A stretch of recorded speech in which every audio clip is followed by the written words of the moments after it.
This channel does not promote any violent, harmful, or illegal activities. All content provided by this channel is meant for an educational purpose only. বাহ এবার হয়েছে স্বাদ। হ্যাঁ, অপূর্ব স্বাদ। এমডিএচ এর চাঙ্কি চাট মশলা জীবনে আসল স্বাদ জাগলো। আসল মশলা এসএস এমডিএচ।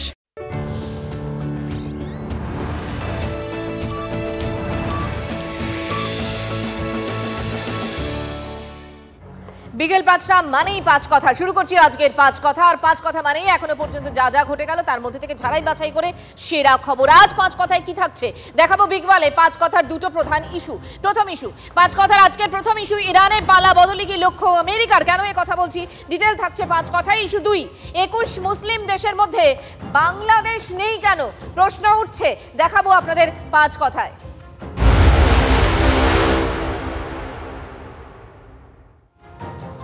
সারাদিন যেদিকে নজর রয়েছে মধ্যপ্রাচ্যে মহাযুদ্ধ চলছে, পঞ্চম দিনে পড়েছে এই ইরান ইসরায়েল যুদ্ধ। শুরুতেই দেখে নেব ঠিক কোথায় দাঁড়িয়ে যুদ্ধ পরিস্থিতি। দেখাবো তেল আভিভের পর ইরানের ব্যালিস্টিক মিসাইল হামলা, ইসরায়েলের মিসাইল হামলায় তেহরানেও পর বিস্ফোরণ, ইরানের সদ্য নিযুক্ত সেনাপ্রধান ইসরায়েলি হামলায় নিহত, ইসরায়েলি গুপ্তচর সংস্থা মোসাদের দফতরে হামলার দাবি ইরানের, তেহরানের বাংকারে ইসরায়েলের হামলা, ইরানের সুপ্রিম লিডার খামেনেই তার বাংকারে লুকিয়ে দাবি ইসরায়েলের, সোমবার ইরানের সরকারি টিভির অফিসে ইসরায়েলের মিসাইল হামলা, ইসরায়েলি নিউজ চ্যানেলে হামলার পাল্টা হুঁশিয়ারি ইরানের, ইরানের ৩ ভাগের ১ ভাগ মিসাইল লঞ্চার ধ্বংসের দাবি ইসরায়েলের, হরমুজ প্রণালী বন্ধ করার ছক কষছে ইরান, হরমুজ প্রণালী বন্ধ হলে বিশ্ব জুড়ে তেলের যোগান মার খাবে। আর ইরানে ইসরায়েলি হামলার নিন্দায় ২১টি মুসলিম দেশ। যৌথ তালিকায় বিশ্বের তাবড় মুসলিম দেশ রয়েছে, কিন্তু ২১ মুসলিম দেশের তালিকায় নেই বাংলাদেশ। প্যালেস্তাইন ইস্যুতে বাংলাদেশ ইসরায়েল বিরোধী, তাহলে ইসরায়েলি হামলার নিন্দা কেন করছে না বাংলাদেশ? আমেরিকার ভয় কি তাহলে গুটিয়ে ইউনিসের বাংলাদেশ? এই মুহূর্তে এ নিয়ে আমরা কথা বলবো।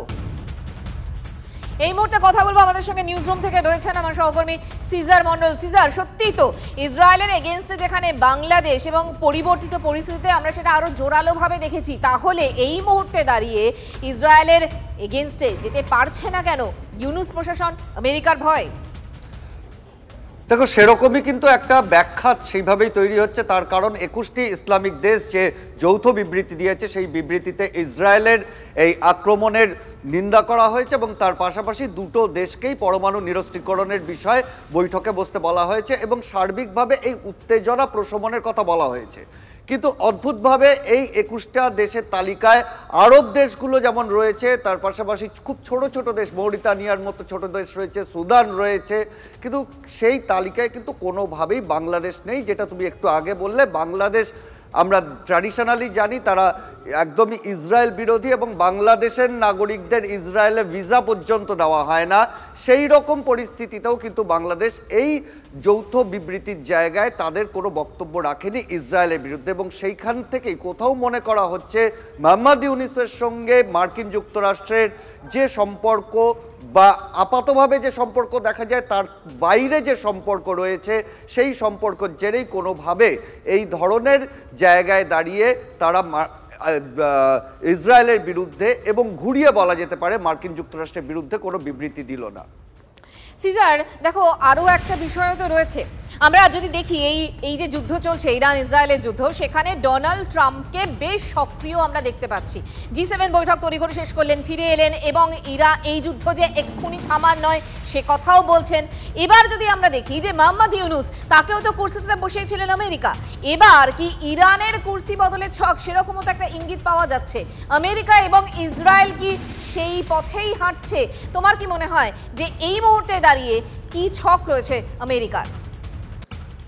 দেখো, আমেরিকা, মার্কিন যুক্তরাষ্ট্র কি জায়গায় দাঁড়িয়ে রয়েছে তারা প্রকাশ্যে কোনো মন্তব্য না করলেও ইসরায়েল কিন্তু বারবার একটা বিষয় স্পষ্ট করে দিয়েছে, পরমাণু নিরস্ত্রীকরণ নিয়ে তারা যুদ্ধ শুরু করলেও পরবর্তীতে তারা খুব স্পষ্ট করে দিয়েছে যে খামেনেই যে রেজিম, সেই শাসনের অবসান তারা ঘটাতে চায়, অর্থাৎ ইসলামিক যে রেজিম চলছে ইরানের বুকে সেটার অবসান তারা ঘটাতে চায় এবং সেই কারণেই ইমাম খামেনেইকে হত্যা পর্যন্ত করার জন্য তারা তৈরি। সেই হুঁশিয়ারিও কিন্তু বারবার নেতানিয়াহু বারবার দিয়েছেন। এবং সেই জায়গায় দাঁড়িয়ে মার্কিন যুক্তরাষ্ট্র যেভাবে পরোক্ষভাবে এই যুদ্ধকে সমর্থন করছে ইসরায়েলের হয়ে, সেইখানে একটা বিষয় স্পষ্ট, এর আগে বিভিন্ন সময়তেই দেখা গেছে, বিশেষ করে 1979 সালের আগে দেখা গিয়েছিল যে সময়, সেই সময় কিন্তু ইরানের সঙ্গে ইসরায়েলের সম্পর্ক ভালো ছিল, ইরানের সঙ্গে মার্কিন যুক্তরাষ্ট্রের সম্পর্ক ভালো ছিল, এবং এই পশ্চিম এশিয়ার এই অংশের মার্কিন রাজনৈতিক প্রভাব বৃদ্ধির জায়গায় সবথেকে বড় বাধা কিন্তু ইরান। আর ইরানের এই শাসন যদি অবসান ঘটে, সেখানেই কিন্তু একমাত্র সাফল্য আসতে পারে মার্কিন যুক্তরাষ্ট্রের। এবং সেই জায়গায় দাঁড়িয়ে একটা জল্পনা তৈরি হচ্ছে, এর আগে খামেনেই শাসনের আগে যে পেহলাভ বংশীয় যে শাহরা শাসন করতেন, সেই রাজতন্ত্রের যারা বংশধররা রয়েছেন তারা এখনো মার্কিন যুক্তরাষ্ট্রে রয়েছেন, তাদেরকে ভবিষ্যতের ইরানের শাসনকর্তা হিসেবে প্রজেক্ট করা কিন্তু শুরু হয়ে গিয়েছে।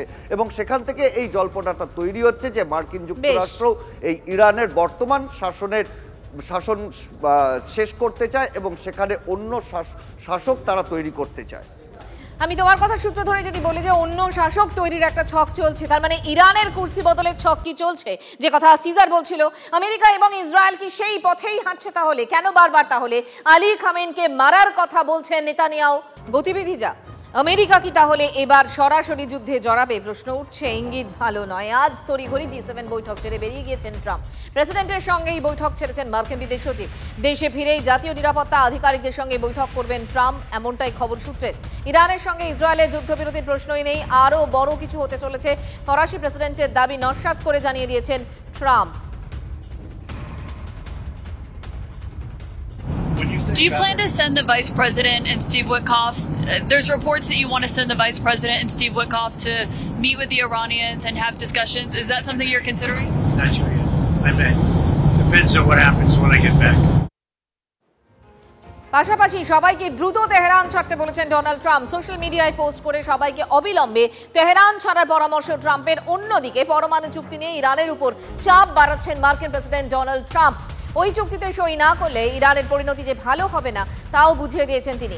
মার্কিন প্রেসিডেন্ট স্পষ্ট করেই জানিয়ে দিলেন যে ইরানের পরমাণু অস্ত্র থাকতে পারে না, তবে তার কথা না শুনলে ইরানের উপর আক্রমণ যে আরও বাড়বে তাও বুঝিয়ে দিয়েছেন ট্রাম্প। শোনা যাচ্ছে মার্কিন যুদ্ধ বিমান পশ্চিম এশিয়ার পথে রওনা দিয়েছে।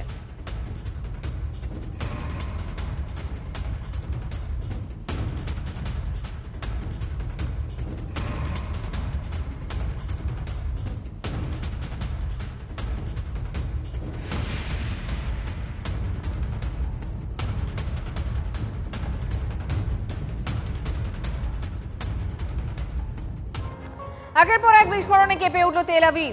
বিল্ডিং ছেড়ে নিরাপদ জায়গা, বাংকারে আশ্রয় নিতে রীতিমতো হুড়োহুড়ির ছবি আজ ধরা পড়েছে। দেখা যাচ্ছে সেই ছবি দেখাবো আপনাদের।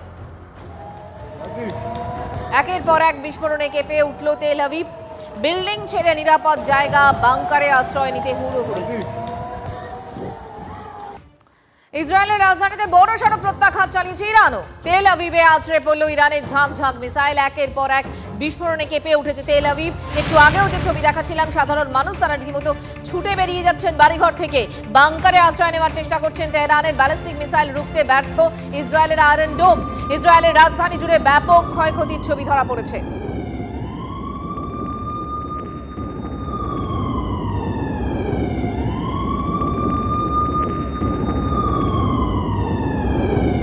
ঝাঁকে ঝাঁকে মিসাইল, সেই ছবি দেখাচ্ছি আপনাদের। ভয়াবহ বিস্ফোরণ তেল আভিভে। আর ইরানের এই মিসাইল অ্যাটাক পাল্টা কিন্তু ক্ষেপণাস্ত্র হামলা চালাচ্ছে ইসরায়েলও। উত্তর ইরানে পরপর আছড়ে পড়েছে মিসাইল, ধ্বংস একের পর এক বিল্ডিং, বাড়ছে মৃত্যু মিছিল। দেখুন সেই ভয়াবহ সেই ছবি।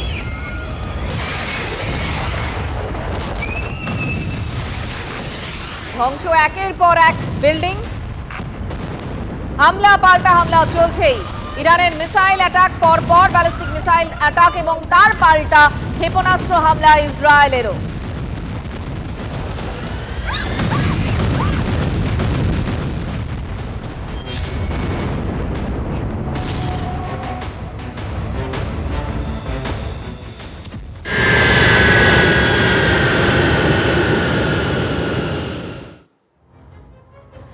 আর আসি, ফের এয়ার ইন্ডিয়ার বিমানে কিন্তু বিভ্রাট চলছেই। আহমেদাবাদ লন্ডন রুটের বিমানই আবার বাতিল হয়েছে। Ahmedabad London AI-159 Ahmedabad London বিমান বাতিল। বেলা 1:10 নাগাদ ছাড়ার কথা ছিল বিমানটির, প্রযুক্তিগত ত্রুটির কারণে বিমান বাতিল। আহমেদাবাদ লন্ডন AI-171 এর বদলে নাম রাখা হয় AI-159। এই রুটের বিমানই ভেঙে পড়েছিল 12ই জুন।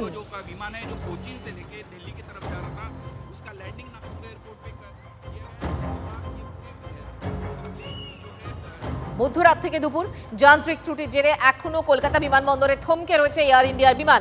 সান ফ্রান্সিসকো থেকে কলকাতা হয়ে মুম্বাই যাচ্ছিল AI-180।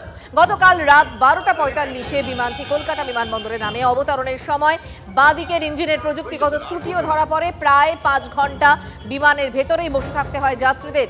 পরে যাত্রীদের নামিয়ে বিমানবন্দর লাগোয়া দুটো হোটেলে রাখা হয়। Yeah, there was a technical snag, and then we were all waiting in the flight. We got down, and we were being made to wait in the airport for a long time without much information. So we had everybody were like in one groups and trying to figure out what was going on. But towards the end, they gave us like our boarding tickets, and they have arranged for a nice hotel. I mean, they were trying to fix something, so there was no panic. But they were helping us. They were giving us food and all that. There was no problem with that. And then it just took some time for them to allocate new tickets and all that. এদিকে আবার নাগপুরে বিমানে জরুরি অবতরণ। কোচি দিল্লিগামী বিমানে বোমাতঙ্ক, নাগপুরে জরুরি অবতরণ ইন্ডিগোর ফ্লাইটে। আর এই নিয়ে আমরা কথা বলবো, আমাদের সঙ্গে রয়েছেন আমাদের প্রতিনিধি কমলেশ চৌধুরী। কমলেশ, AI-171 12ই জুন ভেঙে পড়ল, পরবর্তীতে নাম দেওয়া হলো AI-159। সেই বিমানেও ত্রুটি এবং সেই আহমেদাবাদ লন্ডন রুট। পাশাপাশি এই যে নাগপুরের বিমান, সেখানেও ইন্ডিগো, নাগপুরে যে বিমানের জরুরি অবতরণ ইন্ডিগোর ফ্লাইট। আসলে হচ্ছেটা কি, চলছেটা কি? দেখো, এই মুহূর্তে যারা নিয়মিত বিমান যাত্রা করেন তাদের মধ্যে কিন্তু একটা আতঙ্কের পরিবেশ রয়েছে। কারণ আমরা দেখতে পাচ্ছি ভারতের একাধিক বিমানে, হয়তো সেগুলো ডোমেস্টিক ফ্লাইট হতে পারে বা ইন্টারন্যাশনাল ফ্লাইট, যেগুলো ভারতে আসছে বা যাচ্ছে, এই ধরনের ফ্লাইটে একের পর এক সমস্যা দেখা যাচ্ছে। আমরা যেটা দেখলাম, জাপান থেকে, হংকং থেকে একটি ফ্লাইট আসার কথা ছিল, সেটা গতকাল আসতে পারেনি যান্ত্রিক ত্রুটিতে। পাইলটের একটা অডিও সামনে এসে পাইলট বলছেন যে আমি আর সামনে যেতে চাইছি না, ওটা আবার হংকংয়ে ফিরে যায়। এবং আজকেও আমরা দেখলাম, সব থেকে বড় কথা, আহমেদাবাদ লন্ডন রুটের যে ফ্লাইটটা আগের দিন পড়ে গেল, সেখানে যে নতুন বিমান দেওয়া হয়েছে সেই বিমান পর্যন্ত আজকে যান্ত্রিক ত্রুটিতে যেতে পারলো না। এবং এই বেশিরভাগ ক্ষেত্রে দেখা যাচ্ছে যে বিমানগুলো বোয়িং সংস্থারই, এবং অনেকগুলোই হয়তো 787 ড্রিমলাইনার, এই বিমানগুলোর উপরে বিশেষ করে নজরদারি তদন্ত হচ্ছে। কিন্তু তারপরেও দেখা যাচ্ছে যে সেই তদন্ত বোধহয় শেষ হওয়ার আগেই বিমানগুলোকে নামিয়ে দেওয়া হচ্ছে, যান্ত্রিক ত্রুটি ওড়ার সময় পাওয়া যাচ্ছে। সুতরাং এই পরিস্থিতিটা কিন্তু এই যে গত 12 তারিখের পর আজকে 17 তারিখ, আতঙ্কের জায়গাটা কমার বদলে আরো বেড়েই চলেছে। ধন্যবাদ কমলেশ।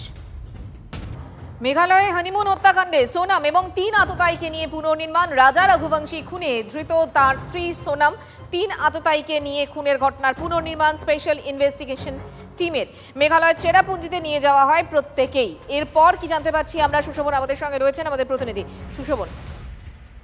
দেখো, একদিকে যেমন পুনর্নির্মাণ হয়েছে, ঠিক একইভাবে একজন পর্যটকের সন্ধান পেয়েছে তদন্তকারী অফিসাররা। যে এই যে পর্যটক, তিনি বলছেন যে 23 তারিখ 5 জনকে তিনি দেখেছেন। পরবর্তীকালে তদন্ত যত এগোয় এবং তাদের জিজ্ঞাসাবাদ করে জানা যায় যে রাজা এবং সোনাম ছাড়াও যে 3 জন আরো ছিল, এবং এই যে 3 জন গ্রেপ্তার, যে যারা গ্রেপ্তার হয়েছে তাদের মধ্যে এই 3 জন রয়েছে। স্বাভাবিকভাবেই তারা যে সেখানে ছিল এবং যে উপস্থিতি, সেরকম একজন সাক্ষীকেও পাওয়া গেছে। এবং সব মিলে যে একেবারে তারা যে ওপরে যে উঠছিল এবং তাদের যে পরিকল্পনা, সেটা কিন্তু বারবার সামনে আসছে। তদন্তকারীরাও কিন্তু বেশ কিছু জিজ্ঞাসাবাদ করে তার প্রমাণ পাচ্ছেন। সুশোভন, ধন্যবাদ। দিল্লির ব্যবসায়ীকে অপহরণ করে জেলে তৃণমূল নেতা। ভিন রাজ্যের ব্যবসায়ীকে অপহরণ করে 1 কোটি টাকা মুক্তিপণ চাওয়ার অভিযোগ। ঘটনার তদন্তে নেমে চারঘাট পঞ্চায়েত সদস্যের স্বামী জামাল উদ্দিন সহ 2 জনকে গ্রেফতার করেছে শাসন থানার পুলিশ। কলকাতা বিমানবন্দরে নেমে বসিরহাটে হ্যাচারি ব্যবসার কাজে যাচ্ছিলেন নাজির চৌহান ও রাজু। সন্দালিয়ায় অ্যাপ ক্যাব থামিয়ে অন্য একটি গাড়িতে দিল্লির ব্যবসায়ীকে তুলে নিয়ে যাওয়ার অভিযোগ। অ্যাপ ক্যাব চালকের অভিযোগের ভিত্তিতে তদন্তে নামে শাসন থানা। চারঘাট এলাকা থেকে তৃণমূল পঞ্চায়েত সদস্যের স্বামী সহ 2 অভিযুক্ত সজ্জাদ আলম ও সামাদ মণ্ডলকে গ্রেফতার করে পুলিশ। কিছুদিন আগে স্থানীয় যুবক রাজুর সঙ্গে হাচারির ব্যবসা শুরু করে দিল্লির ওই ব্যবসায়ী। সন্দালিয়া রেলগেট পার হয়ে গেছি, ওই হোস্টেলটা পার করে যে ফাঁকা জায়গাটা ওখানে একজন নামলো, নামার সঙ্গে সঙ্গে আপনার হট করে একটা সামনে স্করপিও গাড়ি চলে আসলো, এসে ঝট করে দুজনকে তুলে নিয়ে বেরিয়ে গেল। কিডন্যাপ একজন হয়েছিল অ্যাকচুয়ালি, যে গাড়িতে বসা ছিল ওরই টোটাল নাম, তার নাম ছিল রাজু। তার বাড়ি কোথায়? রাজাপুর গ্রামে। পার্থভৌমিকে এবার প্রকাশ্যে আক্রমণ মমতা বালা ঠাকুরের। দুই সাংসদের সংঘাতে তৃণমূলে ঘোর অস্বস্তি। পার্থভৌমিক থাকলে আমি সেই বৈঠকে থাকবো না। পার্থভৌমিক কোন দায়িত্বে আছে আমার জানা নেই। পার্থভৌমিকের ওপর থেকে চাপিয়ে দেবে এটা মানব না। দলীয় সভায় পার্থভৌমিকের সমালোচনায় মুখর সাংসদ মমতা বালা ঠাকুর। এ ব্যাপারে প্রতিক্রিয়া দিতে রাজি হননি অবশ্য পার্থভৌমিক।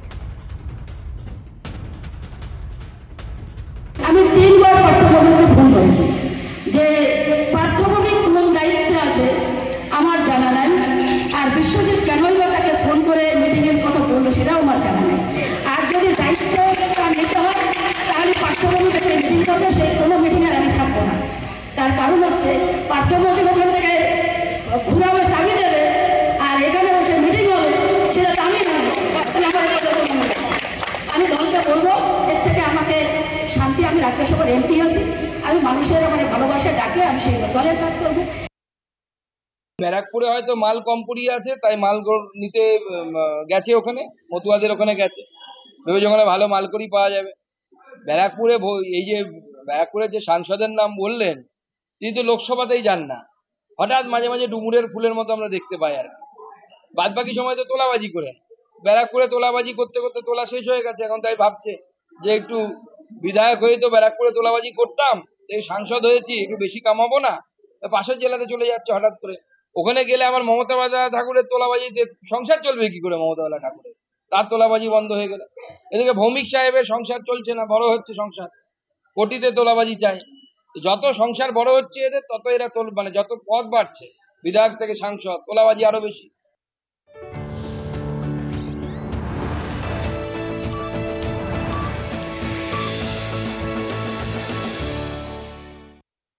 MDH চানা মশলা, এখন ছোলা হোক বা বরবটি দানা, সাদা চানা হোক বা কালো, সব রান্নাই হবে অসাধারণ। MDH